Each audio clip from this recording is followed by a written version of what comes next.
Hello dear class, today we will continue the further part of the story, the 100 dresses part 2. So before starting with the lesson, we will have a glance what we have discussed in the two previous classes. Okay.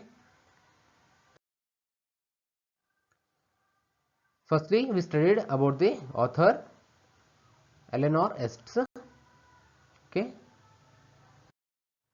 So coming to the key points, means what we discussed in the first class. Okay. The teacher Mason makes the classroom fully attentive before reading out the letter written by Wanda's father, informing them about absence of Wanda and Jack from the school for good. Okay.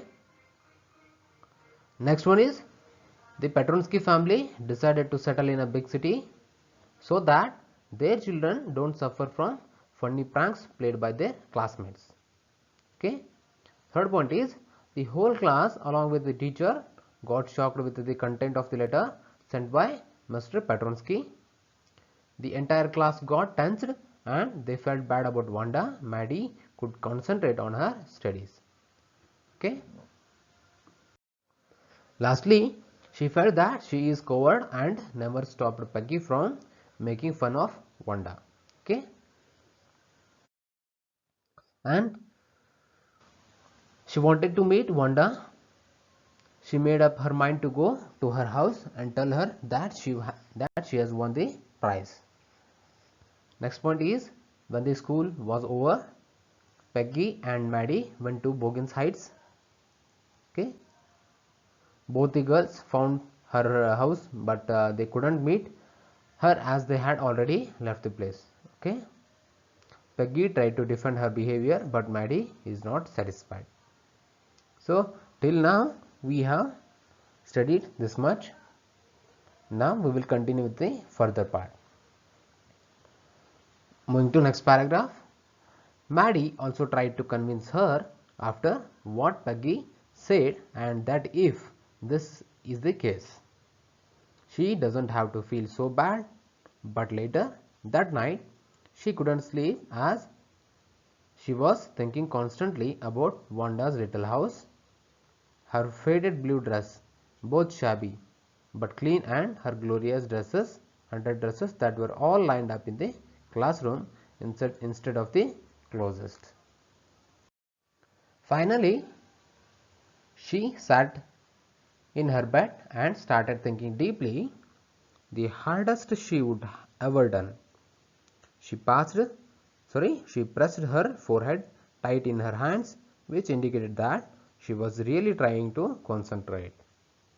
After thinking so much and so deeply, she came to a conclusion that she will always stand against the wrongs and will never say nothing when she has to.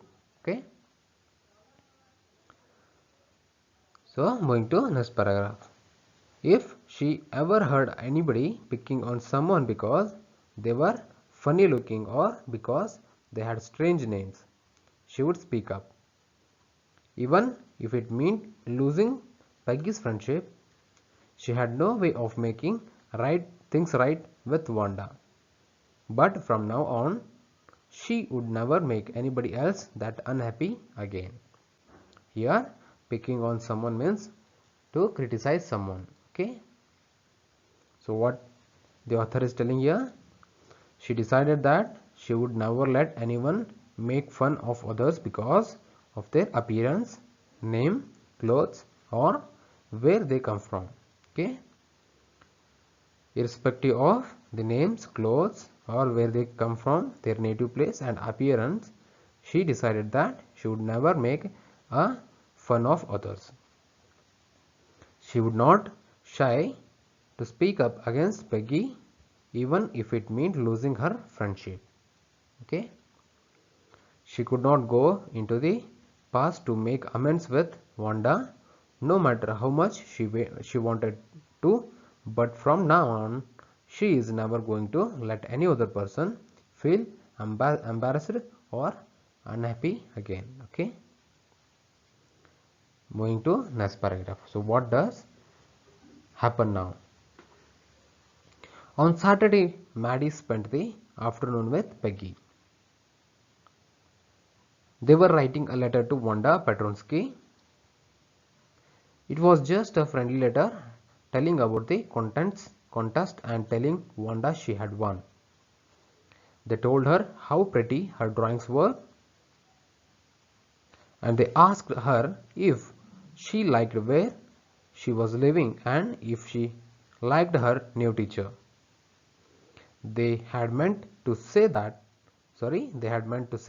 they were sorry, but it ended up with just writing a friendly letter, the kind they would have written to any good friend. And they signed it with lots of X for love. They mailed the letter to Bogensides, writing please forward on the envelope. So what happened here? On Saturday, both of them sat together and decided to write a letter to Wanda telling her about the contest and asking her where she is living now and how that place is. No matter how much they wanted to apologize or to say sorry, they couldn't summon the courage to do so and thus ended up writing a friendly letter as if Wanda was their good friend. And they mailed it to Bogensides with please forward written on it because they didn't know her new address. So what happens next? Days passed and there was no answer. But the letter did not come back. So maybe Wanda had received it. Perhaps she was so hurt and angry she was not going to answer. You could not blame her. Weeks went by and still Wanda did not answer. Peggy had begun to forget the whole business and Maddie put herself to sleep at night making speeches about Wanda, defending her from great cohorts of girls who were trying to tease her with how many dresses you have got. And before Wanda could press her lips together in a tight line the way she did before answering, Maddie would cry out, "Stop!" Then everybody would feel ashamed the way she used to feel. Okay, so what happened here? There was no reply from the Wanda, but they didn't also receive the letter back. Thus, they concluded that it must have reached Wanda, but she was so upset that she didn't answer. They waited for weeks, but still no answer. Peggy began to forget about this whole thing while Maddie used to make scenarios in her head before sleeping where she defended Wanda. She thought of scenarios where large groups of girls surrounded Wanda and would ask her, "How many dresses have you got?" And as soon as anyone could say more, Wanda would interrupt and say, "Stop," so that all of them could end up ashamed. So what happened in these four paragraphs? Peggy tried to defend her behavior, but Maddie is not satisfied. On Saturday, both Peggy and Maddie wrote a letter to Wanda telling her she had won the contest. Later, the days passed, but there was no answer from Wanda. Okay. Coming to next paragraph. Now it was Christmas time and there was snow on the ground. Christmas bells and a small tree decorated the classroom.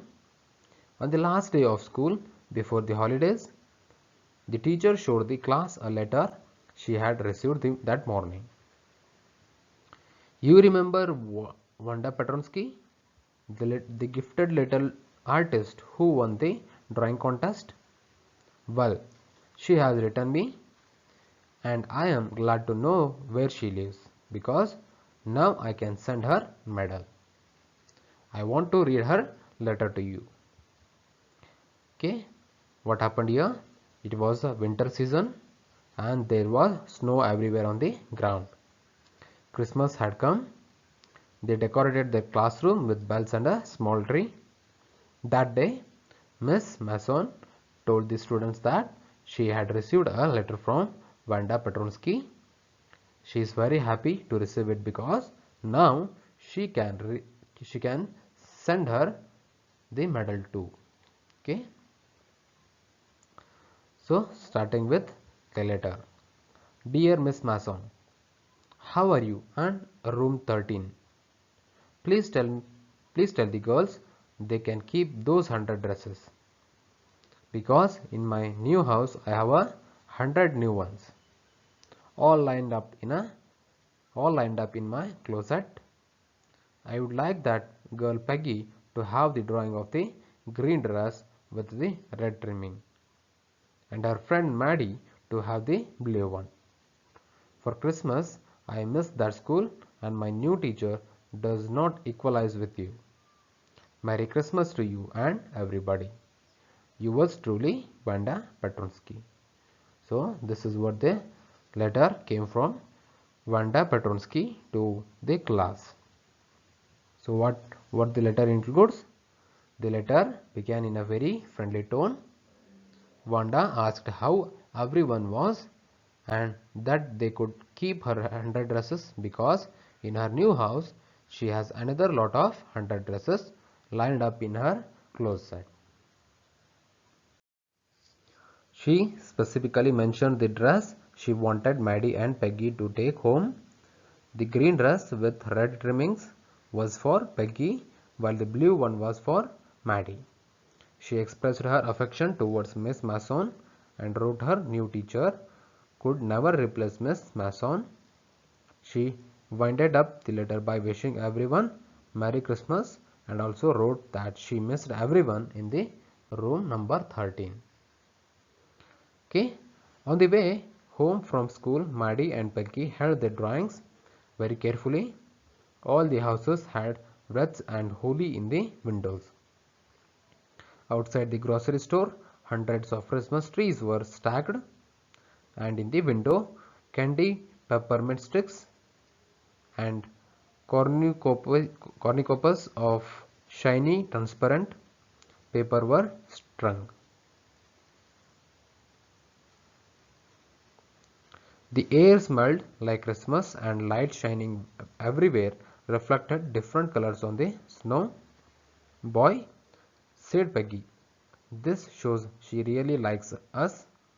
It shows she got our letter and this is her way of saying that everything's all right and that's sad. I hope so, said Maddie sadly. She felt sad because she knew she would never see the little tight-lipped Polish girl again and couldn't ever really make things right between them. Here, cornucopias means decorative containers, usually containing flowers and fruits. Okay. What happened here? It was a Christmas season and all the houses were decorated. Grocery stores were stocked and Christmas trees, candy peppermint sticks and other Christmas stuff. The atmosphere was colorful and joyful. Maddie and Peggy took home the drawings very carefully. When Peggy realized that this gesture implied that Wanda liked them, they also assumed that she got their letter and everything was peaceful between them. I hope you are clear with this point. Okay, then Maddie on the other hand was quite sad because she would never be able to see that polished tight-lipped girl again. Tight-lipped girl means Wanda. She would never get a chance to make amends. Okay, what happened next? She went home and she pinned her drawing over a torn place in the pink flowered wallpaper in the bedroom. The shabby room came alive from the brilliancy of the colors. Maddie sat down on her bed and looked at the drawing. She had stood by and said nothing, but Wanda had been nice to her anyway. So what happened here? As soon as Maddie reached home, she displayed her drawings on that part of the wall from where her pink flowered wallpaper was slightly torn. Maddie's room was shabby, but the drawing made it lively. She stared at the drawing constantly and thought how nice Wanda had been to them. Tears blurred her eyes and she gazed for a long time at the picture.